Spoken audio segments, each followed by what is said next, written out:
If you ever travel on the late-night bus routes across Britain, listen carefully to this story, because once you hear it, you'll never sit next to a quiet stranger again. Last winter, on the 12:47 night bus from Brighton to London, a passenger sat next to a man in seat 17B. They spoke. They interacted. They even shared a moment of sympathy. But when the bus reached the final stop, the CCTV showed something impossible. Seat 17B was empty. And the passenger? Gone without a trace. Tonight, I'll tell you exactly what happened on that journey and why no one ever sits in 17B anymore. It was a bitter Wednesday night in late December, one of those nights where the cold doesn't just bite, it buries itself into your bones. The 12:47 coach from Brighton to London was running half empty, and most passengers just wanted to sleep through the silence. One of them was Daniel Ford, a 29-year-old software engineer returning home after a failed meeting and a painfully long day. He boarded the bus, slid into seat 17A, and pulled his coat tight around him. He wasn't expecting company, but he got it. Just as the doors were about to close, a man climbed aboard. Thin, pale, wearing an outdated brown overcoat, the kind your grandfather might have worn in the 80s. He didn't look up, didn't greet the driver. He simply walked straight down the aisle and sat beside Daniel in seat 17B. Not across, not behind, right next to him. Daniel found it odd. There were dozens of empty seats, but the man placed a small leather-bound notebook on his lap and stared out of the window like he'd been riding that route for decades.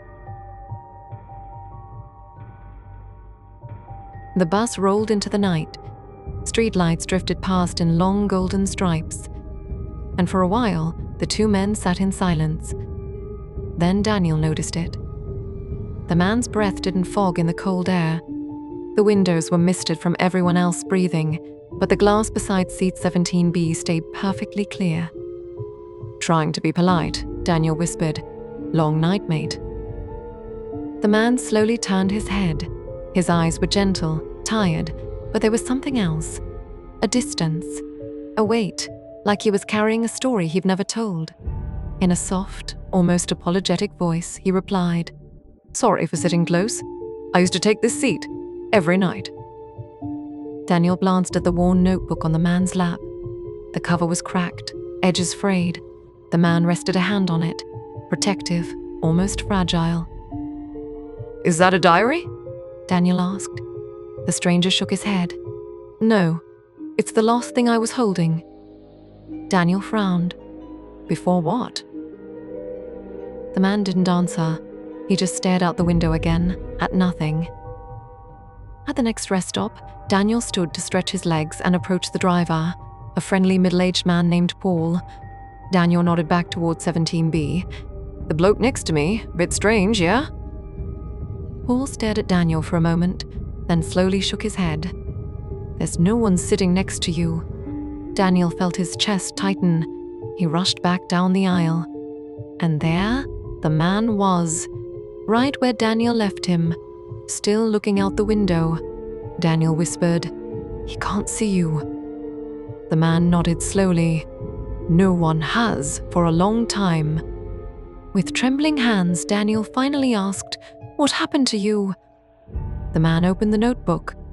Inside were just 2 lines, written in shaky handwriting, "Bus 12:47, seat 17B." He swallowed hard. "I never made it home that night. The bus crashed outside Crawley. Everyone survived, except me. I was alone in 17B. Daniel's blood ran cold. The man looked up. "You shouldn't be sitting there, Daniel." Daniel's breath faltered. "Why not?" The man closed the notebook. "Because the bus is about to swerve." Before Daniel could speak, the tire screeched, the world tilted, lights blurred, metal screamed against asphalt, and everything went black. When Daniel woke up, the bus was on its side, shattered glass everywhere. Passengers cried. Sirens wailed in the distance. The paramedics rushed in, but Daniel wasn't injured. He looked to seat 17B. The man was gone, the notebook gone, like he'd never existed. The driver later said, "Not sure how you survived that, lad." 17B took the worst of the impact. Daniel didn't reply. He already knew. Some passengers save your life, others save your death. And that night, the CCTV confirmed it. Seat 17B was empty the whole time. But just before the footage cuts out, you can see Daniel's head tilt, as if someone whispered right into his ear. So if you ever hear a soft humming on an empty bus, don't check the seat behind you. He hates being seen.